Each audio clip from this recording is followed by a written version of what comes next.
Welcome to another episode of Theological Pipe. News, culture, sports, politics, and everything else from a theological perspective. It's all summed up in love. What should I do? Tell me. God is good. Give it to me, give it to me, give it to me, give me peace. Give me peace. Put that in your theological pipe and smoke it. Hey, welcome to episode 3 of Theological Pipe.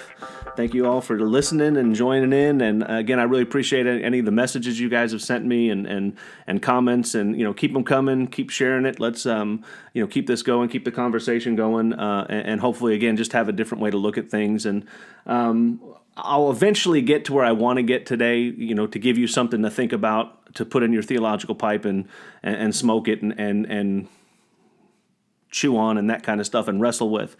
But I'm on Twitter, I'm on Facebook, I'm on Instagram, I'm on Snapchat a lot. I read, I read news stories, get sports information from those sites. Try to keep it light, but I'm always amazed at some of the hatred that people will have for posting something that seems innocent. And maybe there's more to it. I get that.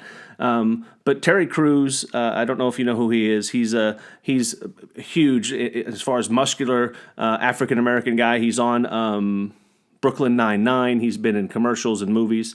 And he's if you follow him on Twitter or if you've seen him on the news and stuff and news shows, he really is about love and respect and positivity and bringing people together and making sure that we're not taking or that people aren't focusing on one thing while forgetting another. And he sent a tweet out a couple days ago and he said 9 black children killed by violence in Chicago since June 20th, 2020. And all Black Lives Matter is his hashtag. And I'm not going to read the comments. I don't even recommend that you go read the comments because they're just disgusting and hateful and horrible. And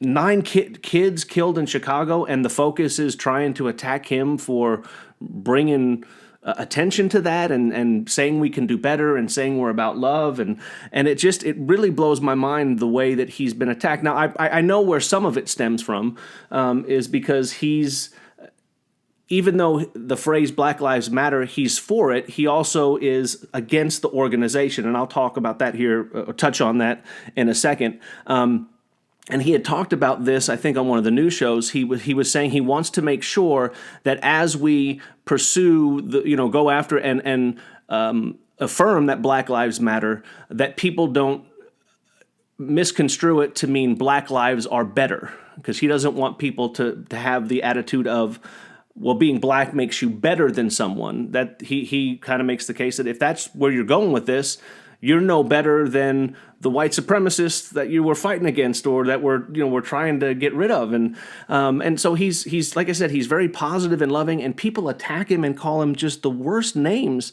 And he really is just trying to say, we're in this together. Let's love each other. Let's get together. And people are attacking him, and it's just sad to me, and it blows my mind. And he's saying, hey, listen, we're in this together, and he's right. We are in this together, and we are brothers and sisters, and we are all part of the human race, and all lives matter. All Black lives matter. Of course, Black Lives Matter as a phrase, and they do.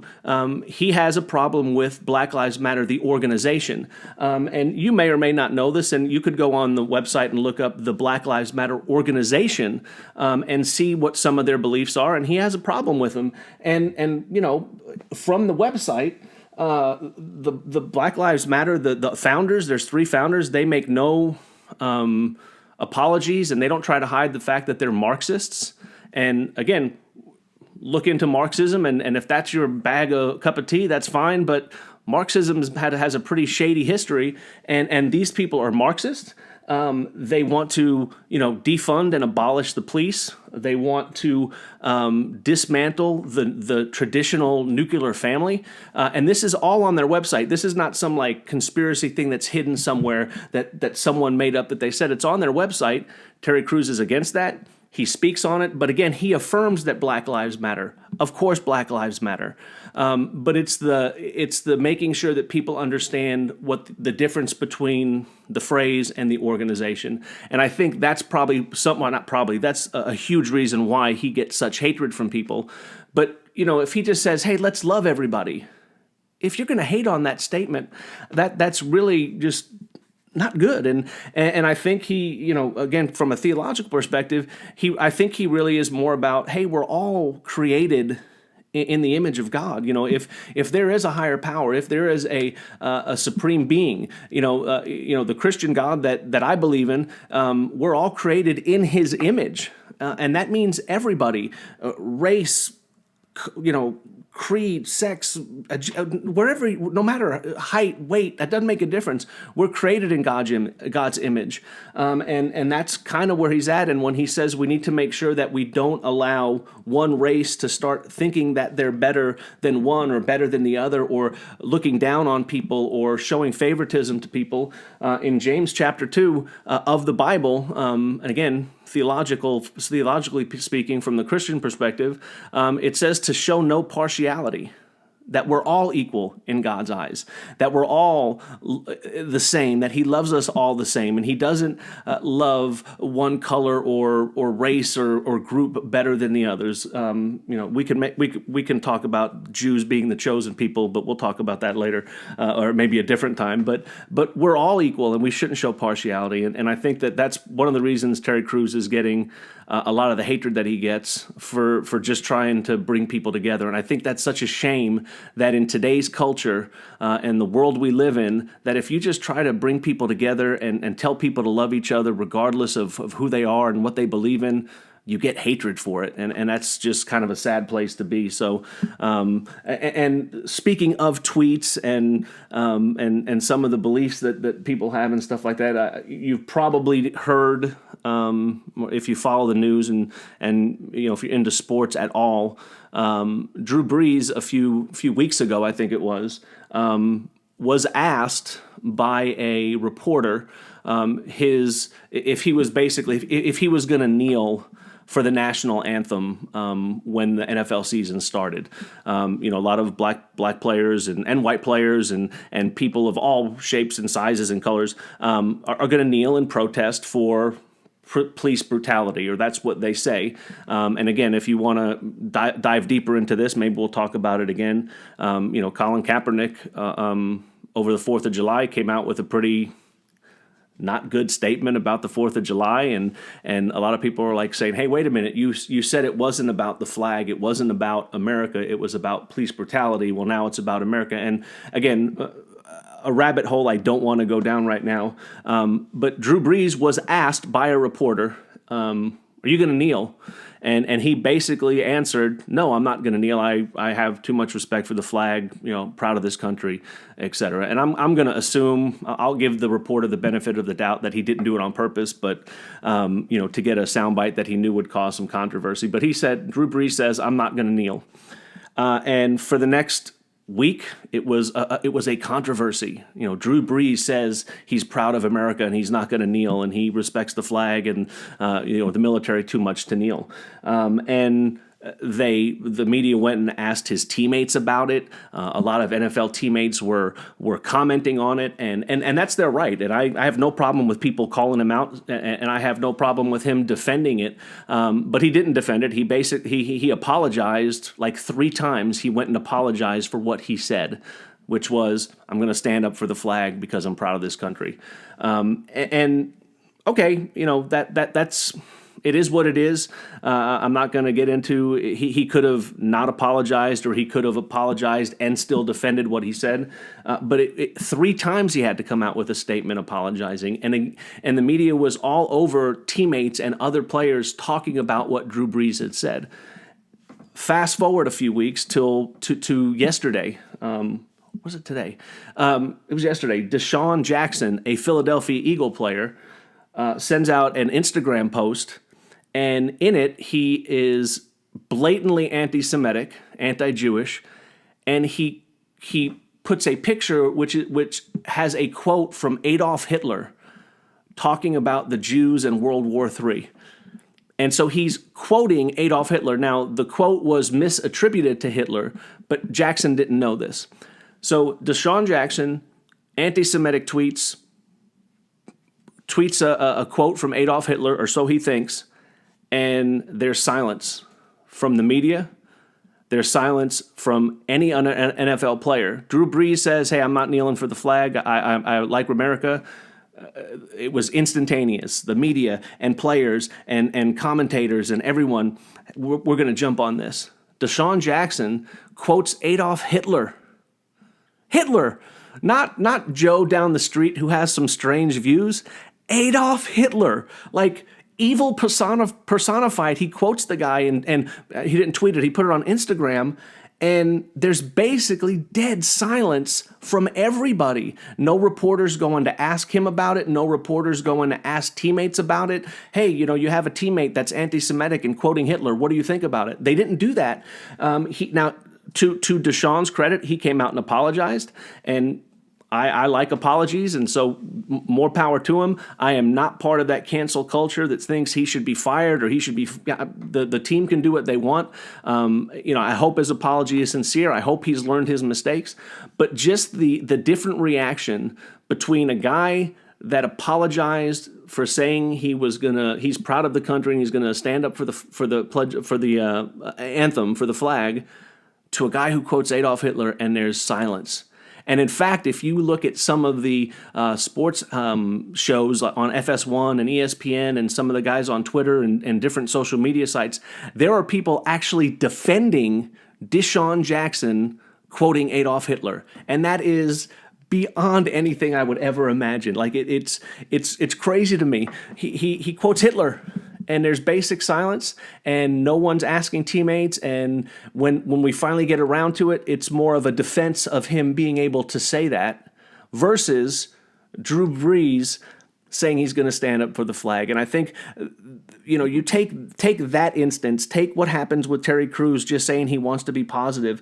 Man, when I say we, I don't know that it's we. I think it's media, and I think it's social media, and I think it's people. We just need to have some adults step up and start saying, let's come together.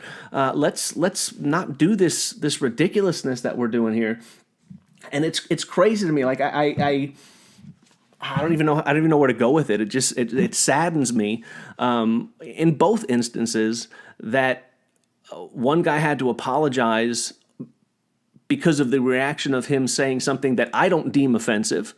And I'm not offended if someone wants to kneel during the pledge, or I say Pledge of Allegiance, during the anthem. Let them kneel. I don't agree with it. I don't think they should. I think that some of the messaging has changed to suit needs at different times. It was first about police brutality, then it was about the military, then it was about America. Now 4th of July is a horrible thing, and we can go on and list all those things. But that's your right as an American to protest and have your beliefs. But when you then turn it on its head and say, but you can't have your beliefs, I don't like that. Why? Let's just live together and respect each other and talk to each other about these things. And so it just was frustrating to me to read this, to see what Terry Crews was going through, to see Drew Brees and his quote, and then Desean Jackson, and the opposite reaction was just, like I said, mind-blowing to me, and it just was saddened me a little bit, And so I was thinking about all those things that we're going through, and I think a lot of it is there's a vacuum right now with nothing going on. We're still sort of quarantined. It's been 4 months, and we're sitting around not doing anything. There's no sports going on. There's no, there's some. Thank God for the UFC to put on their events, and I know some soccer's going on too. But other than that, man, basketball and football and baseball and all the stuff that we're missing, and people are just, we're going stir crazy, and all this stuff is happening, and they got to fill the vacuum with something. So they're gonna ask somebody a question, knowing they're gonna get a reaction, so they can run with it and get some coverage. And they're gonna defend things that they shouldn't defend, but they're just doing it to get a reaction. And it's tough. And so I think that's part of it, that I think we're going through a tough time, and it's tough. And when things happen, we have to blow it out of proportion because there's nothing else there. I would have hoped that if the baseball season was in full swing and NBAs were in the playoffs and hockey was going on and football was getting ready to start and Drew Brees said a comment, people would be like, all right, yeah, we'll have a couple quotes about it and let's move on because we got other things to worry about. Or if Desean Jackson would do something stupid like he did, we'd say, hey, that was pretty stupid, but let's move on to something more important. But since there's a vacuum, it gets filled with just junk. And I look forward to the day, hopefully sooner than later, when sports are in full swing and we're focused on better and brighter things than silly controversies that don't need to be controversies. And when people say something stupid, they can apologize and move on. And again, props to Desean for his apology. I hope it's sincere. I hope he's learned something. Props to people that, talked to Drew Brees, but again, his apology 3 times was a little excessive, and he didn't really, to me, say anything that was that offensive. But again, going through a tough time, that's kind of where I wanted to end this podcast, going through tough times and what that means and what that does for people, and especially again from that theological perspective. I believe there's a God, and I believe He's created things, and again, the God of the Bible that I believe in knows what He's doing, and I know as a believer, I want to be better than I am. Like, I want to grow. I want to get stronger. I want to get wiser. I want to be smarter. I want to be more compassionate. I want to be able to just be better than I am. I don't want to look back in a week or a month or a year and say, man, I'm just the same as I was a year ago. I want to be better than I was a year ago, a month ago, a week ago. I want to have some growth. And the Bible's pretty clear. Again, going to James, if you read chapter 1, and you can look on your phone, Google it, James chapter 1. James, in like the first few verses, says that tough times, and I'm paraphrasing, he says going through tough times is a good thing. He says, because when you go through tough times, it's going to produce in you some good things. I'll read it. It's James chapter 1, verse 2 through 4. He says, count it all joy, my brothers, when you meet trials of various kinds, for you know that the testing of your faith produces steadfastness. And let steadfastness have its full effect, that you may be perfect and complete, lacking in nothing. So James is saying, when you go through tough times, you need to be happy about it, because when you do, it's producing in you good things. It's producing character. It's producing wisdom. It's producing strength. It's producing faith. It tests you, and it actually helps you to become better. And again, how many of you want to be better? We're all going to say we want to be better. How many of you want to go through tough times? Nobody's raising their hand right now saying, "Ooh, yeah, let me go through tough times."